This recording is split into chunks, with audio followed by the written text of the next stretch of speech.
I don't know why I'm laughing. That's Hello. Hello, everybody. Welcome to another lively week of Soul to Soul with Joy and Ame-Lia. Yep, I'm I Joy. know.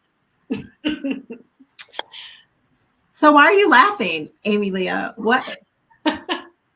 I just love us. I think I just love us. Just before we came on, so you all are aware, Joy and I were talking about how we talk on this show now and we're not keeping in touch outside of this show, which was the whole inspiration for this show because we loved our conversations so much. We loved how we were able to chat with one another and dive into deep issues and hold space and have the tricky conversations. And then we kind of had a wake up being like, wait a second, what we're doing is not the norm in our society anymore. People don't want to have the conversations. There's so much tension around, will I say the wrong thing? Or just avoidance, or people just getting in their reactions and not being able to sit in the discomfort.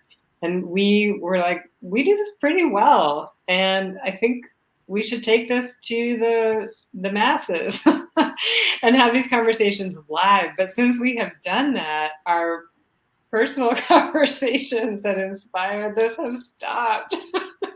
So this is literally our catch-up call once Yeah, a week. yeah, we basically only talk on Wednesdays now. Exactly. A few minutes before this, and sometimes, if neither of us has a meeting, a few minutes after, Yeah. which is hilarious. Yeah. Hilarious. But So I'm that's glad we get to do it. Hmm. Sorry, go ahead. I don't want to interrupt you. that right there. No, so you guys. So first of all, happy Wednesday, WINS. So whatever you are celebrating, we celebrate with you. And yeah, we just want to chit chat this week because we really were having that conversation about, friends and communication. And we were sharing with each other that we have really close, like just a small core group of close friends. And interestingly, for both of us, those are people that we talk to often, right? So like there would be, I know for me, sometimes I go weeks without talking to the people that I consider close friends. And I sort of laugh about that because I know that for other people that I know, when they say, oh, so and so is a really good friend, those are people that they're talking to like regularly or hanging out with, sometimes several times a week. So I'm just curious. I think we both are, right, about that dynamic. I know for me, certainly, because this has been the case for me, this pattern for many years. And it's really just a function of me typically having I don't want to say like very busy weeks as if like everybody's busy, right?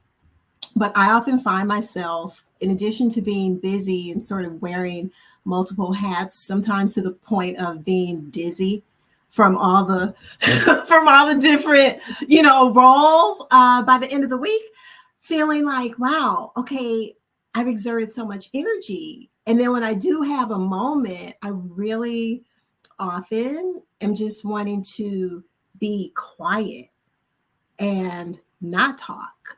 Maybe because I do a lot of talking for work. That could be another thing. And I find myself just wanting to really be quiet and recharge my energy, my battery. And so what's up with that? Can you guys relate to that? I don't know. I think that's interesting, right? And Ame-Lia, when we were talking, you can obviously, and you will speak for yourself, but you were like, hey, yeah, actually, me too, right? And I find it interesting that with my friends, they know that about me. So when we do talk, it's often as if we never skipped a beat. We just jump in, and those conversations are fun and rich and lively and sometimes deep, and we can talk about things freely and openly. We talk about deeply personal things, just like all the full spectrum, unfiltered, very much like we do on this show. And I don't really recall there ever being any weirdness in those relationships where somebody's offended, like, oh my gosh, Joy, why you haven't called me in 2 months? Like, we just understand that. I don't think we think anything of it. I know I tend to make a point when I feel like a relationship is getting close, or like, hey, this is somebody this person's going to be in my inner circle. Like, sometimes you just get that vibe. Sometimes I'll come out and say, sort of laughing at myself, but also wanting that other person to know, hey, just so you know, I'm not very good at, keeping up. I usually say something like, I'm not a very good friend. Like, I'm good at, you can tell me things and they'll go in the vault and I won't repeat it. It's like confidential. I'm good at that. But in terms of like, hey, let's keep in touch every week, I'm not so good at that. So what say you, Ame-Lia? Yeah, I can relate so much to all of that. I'm definitely not the friend that reaches out and makes plans or things like that. I am, although it has been more of an intention in the past year, I will say, to be the one to reach out and just send a text and say, hey, just thinking about you, you know. Because I like that. I love when I receive that from my friends. And I thought, well, I can get better at being that person as well. That doesn't always mean I'm going to pick up the phone and have a long conversation, but just to send a note to say, I'm thinking about you. What I love too about my close friends as well is that there's no tension there, because we know that we're all just giving it in our lives and making an impact in our own unique ways and really living our lives fully in the ways that we can. And we know that that takes time, and kind of celebrate each other from afar without needing to be in each other's space to do that. And then, yeah, when we catch up, oh my gosh, there's so much fun to catch up on. She's like, what have you been up to for the last 3 months? I want to know it all. I love that. I will say, though, what I do find about myself is that I don't have a very good memory in terms of what is going on in other people's lives. And so sometimes I feel bad about that. Like, I definitely have friends, like, every time I see them, it doesn't matter how long it's been, they're like, oh, last time we talked, you told me you were going to do this thing. And like, how did that go? And I'm sitting there thinking, I don't remember anything you told me last time.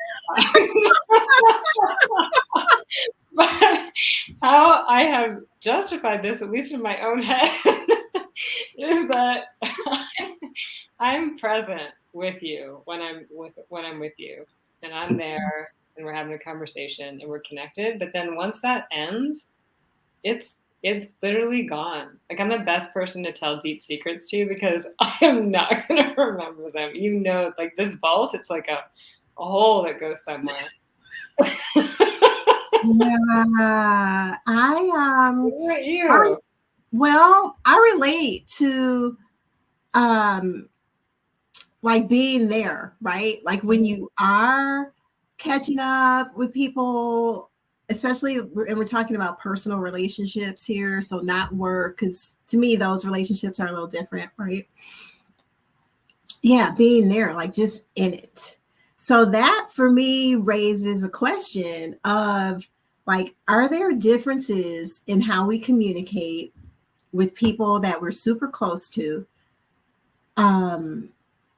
versus others? And what I mean by that, and I'm curious, you guys who are listening, do you find yourself communicating differently, like when you're with your close friends versus people who are maybe in your community, but maybe a little further removed? And specifically, I'm thinking about, I know for me, because I'm such a stickler for words, and Words matter. I can get real fixated on choosing my words, to the point of like slowing down because I'm all like in my head and like, oh, which word do I want to choose? And I give a lot of careful thought.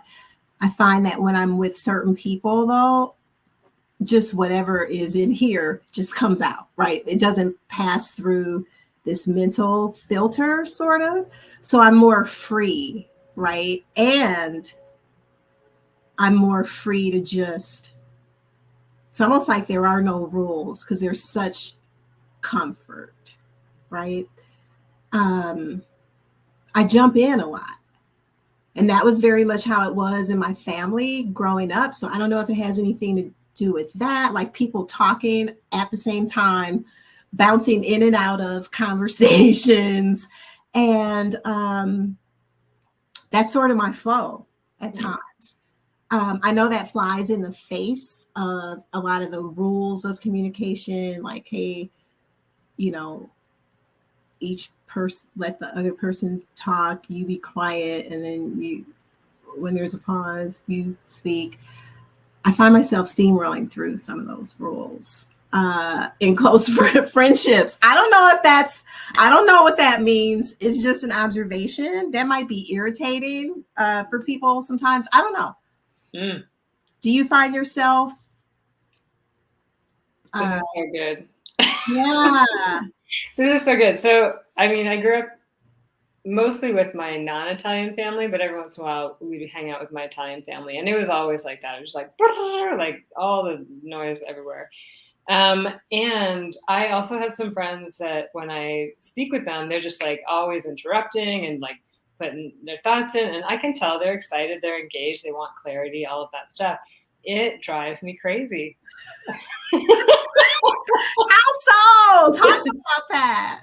Because I'm like, I can't even get a full thought out of my head without interruption. And that's so disruptive for me to like, because it keeps kicking me out of the flow. Mm-hmm. And as a facilitator who is like my whole body, and this comes from being a kid where there wasn't a space for me to have a voice. And so I'm like hypersensitive when voices aren't being heard, and have learned like when there's that space, there is beauty and magic that comes out when people just have like space with no interruptions. And so I do that as my job. And then I have these relationships where that's just not happening. And it's like my stuff gets triggered, I feel like, when I'm being cut off like that. And I have a really hard time with it. And some friends I'll just stop and be like, can you just like, I know you're really excited. I just really want to get like this full thought out. So you mind just like listening? And sometimes I'm activated and that conversation goes sideways. But yeah, that's my experience. Joy Ross. Yeah, you know what? I thought about I think when I am doing that thing, oh wait, I got a question, or wait, before you move on to the next thought, let me ask about this or that. Part of that is because I too find myself having like little, I don't know if it's like little brain farts or whatever it is. Like if a person's going on and on and on, especially when I'm so intrigued and so engaged, at the end, sometimes I literally forget what that thing was at the beginning that they said that sparked such curiosity. And I'm like, oh, wait, I don't understand. Explain that to me before you go on. And then it's like at the end, I've forgotten. Right. But that's about you. Yeah, totally. That's not about, yeah. So it's like, can you let go of that and be like, well, maybe it didn't even matter. Yeah, I don't know. It's an interesting thing that I'm really just like sort of assessing in the moment, because again, when I find myself in those moments, typically it's kind of like the example for me is I remember how I was in school, right? In those classes where I really either because I had to. So like in a class like economics, okay, the concepts seemed so like vague and hard to grasp to me that I had to really pay attention and hang on to every word and make sure that I understood each concept along the way. Um, so I would often do the hand raise thing, right? Because those were the rules, right? You didn't just speak out in class, at least in those classes. There were classes where that it was like, hey, just talk, because those are like seminar classes or whatever. But yeah, it's like I want to understand. I don't want to be lost. So and you're right, it is about me, but it's about me seeking to really understand you. It's about me really wanting to have a full view of you and whatever this story is that you're telling or whatever this concept is that you're explaining. Um, so it comes from that place versus if I don't really care and I'm just taking in information and I'm spitting out, oh, well, this is what I think, or oh, well, this is what that also is coming from a place of self. But to me, the difference there is that's a place of selfishness or self-absorbedness. Whereas in this other lane, yeah, it's I don't understand. And because I want to so understand you, I've got a question. Right. It's different. It's nuanced. Different. I like that you related back to the childhood moment though, because to me that tells me like it might be multifaceted. And I love this kind of conversation, by the way. Because like, oh, like is there also a bit of a survival mechanism that gets kicked in where there's that urgency to like, I really need to understand this now, versus just being allowed to let it go and not, you know, and just like moving on to the next thing. And okay, maybe I don't really need to understand that. Or I can ask the question a week from now and I remember, you know. And I'm not saying your way of communicating is wrong or bad. I was just really curious about that linkage. Mm-hmm. Yeah, I don't know. It's all interesting, folks. Is any of this interesting to you? Is now what I'm wondering, right? Maybe this is. Are you interested in this? Do you? Here's my question for the audience, you guys. Do you assess yourself? Or like how often do you find yourself being an observer of self and not in a judgmental, critical, punitive kind of way, but just simply out of a space of curiosity and a space of wanting to be, a certain way when you're interacting with others. I know I often do that, hence me bringing this up to you before we went on the air. I do find myself pretty regularly, at least once a day, if not several times a day, having some sort of, aha, where like that little me steps outside of me and observes or will observe interactions. And maybe because I was trained to do that in coaching, right? Act, assess, adjust constantly, right? Way of continuous improvement, I think. I don't know. It's just interesting. Oh my gosh. Yeah.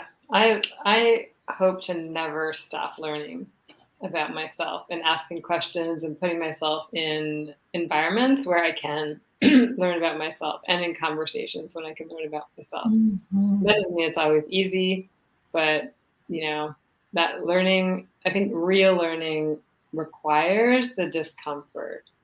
sometimes. No, Mhm. I think just real learning requires discomfort. Mhm. And that doesn't mean we can't have fun and joy along the way. Right. Absolutely. That's also a requirement. Yeah, and laugh at ourselves, right? I Right. know I'm often laughing while assessing, and I'll crack up. I'll probably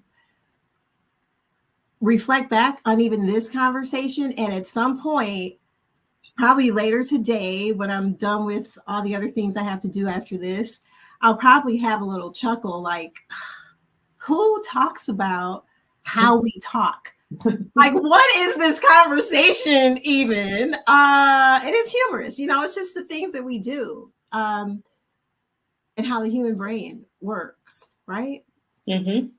What would it be like if, when we enter into new relationships, if we came into those spaces giving that other person some information about us and how we be, how we are, what would that be like? I think that'd be amazing. I feel like there are some people that are doing that these days, especially in terms of like intimate partner relationships, where it's like date number one. It's like, what are all the things I need to know about you? Like, how do you show up in life? Where are your weirdnesses? Where do you get, all prickly or what? Just give it to me. And that obviously requires tremendous amount of self knowledge to Yeah. answer that question. But for me, I mean, that's a criteria in an intimate partner relationship is like, do you know yourself? And of course, we're going to continue the journey together of helping us know ourselves even deeper. Um, but I've heard people do that, and I'm just so impressed. I think, yeah, that's so cool and something that's so foreign to me in my past dating life. Absolutely. Yeah. I wonder if that can be put offish though, too, right? Let's take like dating. Okay, Mhm. two people dating in a situation for the first time, getting to know each other, and person A says, because I don't want to genderize it, right? Yeah. So person A says, hey, coming from a place of, I want this person to know how I communicate. And then you share those things. But then person B is taking all of that in and they're thinking, this person sure is all about themselves. Oh. Right. Hmm. Why? I don't know, because it's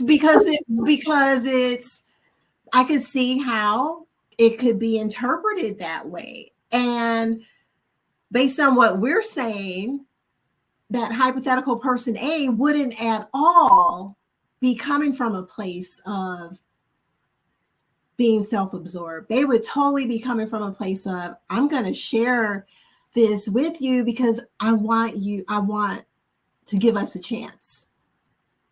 And I want you tell me about you too. Yeah. Well, I mean, what's the risk? I mean, if person B isn't okay with that, then probably person A and person B shouldn't be together. Roll, Jack. Really? Or maybe that's like too Seinfeld. I don't know. I don't know. Did you watch Seinfeld? Yeah. Yeah, but I think what I really took from that show, or one of the things, is that Jerry would always go on these dates, and he'd find like the one thing that was like no, and the relationship would combust. So, Like man hands. Remember that man hand? oh yeah, totally. Like so many things. You're right. He would find the one thing. But Mhm. that's not what we're really talking about, No, right? Because how we communicate is foundational to who we are. So I'm kind of intrigued now by this context, within the dating, within relationships, because if there's friction between how two people communicate, yes, we change. Yes, we can grow. Yes, we can evolve as individuals, and our communication skills today aren't necessarily an indicator of what we are capable of, becoming, right? All of that is true. And at the same time, communication is one of those things that leads to, or the lack thereof, right, leads to divorce. Communication, money, sex, they're in those top, look at the top 5 reasons, you're going to find those. Communication is a biggie. And I mean, money, sex, that's communication also. It's all communication. That's what I think too. Yeah. I tend to think everything ultimately yes. is rooted. It's got its roots in communication and trust, I think. I would probably. But even trust comes back, I think, to communication. Yeah, they're connected because you have to feel that it's safe to truly communicate and be yourself in all of its forms, including, those things that aren't pretty, those things that are a little rough, those areas that are not as strong, that need to be built up or whatever, to let people in and see that. You got to trust that it's safe, or you have to feel. I don't even know if trust is involved, really, as I say that out loud. You have to feel that it's safe. Yeah, I think trust comes over time. I read a book by what's his name? David Data, I think. Anyways, he said for women in particular, like they really need to know they can trust their partner, and like that person's going to show up and be there at the right time, and all of that. Anyways, I honestly feel like I'm starting to get into a conversation where I'm talking smack because I am not in a relationship. I have zero expertise here, so. You guys, okay, so question for you. Yeah. When it comes to relationships, I love the arc of this conversation today. When it comes to relationships, communication and trust, like how do those two things play, and pair for you? And again, the more I think about it, I could actually make a case for removing, to a large degree, the trust part and replacing it with safety. Like I need to know that you are, because you either are or you aren't, a safe space for receiving information about other people. I don't know that has anything to do with trust. It has everything to do with character and capacity internally, right? Do you have the capacity to hold what I'm going to be giving, all that I'm going to be pouring in and giving out in a relationship? I don't know that that's a trust thing. Does that not cultivate trust, though? That ability? I don't know. I don't know either. I question it because I have reframed how I view trust, especially in human relationships. And so for me, I'm moving more toward wait, let's break this down. Is this really trust or is it something else? And let's call it what it is. I think we sometimes get tripped up on that word trust. I don't know. I think there's something there. It's in my book, The Truth About Trust. Yeah, I know. Like you wrote a book on it. Yeah, I did. Yeah. And it's layers deep under the surface of what we're going to get into today as we're ending this conversation. But I just do think it's interesting to consider, right? How we communicate What are our little nuances? Do we even think about it? Um, do we talk about it with the Yeah. people that we're in close relationships with? And if we did talk about it more, would that help us avoid some of the conflicts and friction that we get into with people? Mm. Yeah, maybe that's the ask, like, for those listening, and I'm gonna do this too, is to write down, just think about, like, what is it that you need in your communication with others? Like, do you what is it that you really appreciate? Do you appreciate that space? Do you appreciate people clarifying and asking questions throughout? Or what is it that makes that conversation feel safe to you? That other person feels safe to you? And then what doesn't also, Mhm. And then, wow, wouldn't it be cool in your next relationship conversation to be like, oh, I learned these things about myself. This is how I really like to communicate. And these are the things that are kind of, you know, off-putting to me. Not to say that those are wrong, but I've just noticed this about myself. Fascinating. I think so. Or is it just all smack? Are we just talking smack? Oh, goodness. I think we're on to something. There's something there. Always, always. Digging for gold. That's what we do. Yeah, let us know in the chat though. What's come up for you? What do you think we're just talking smack here and should just stop? Right. Do you want us to never, ever have this conversation about these topics again? Hey, tell us. Tell Yeah, us. yeah. Cool. Yeah. In the meantime, have a great rest of the week, you guys. And we'll see you back here next Wednesday, same time, same channels.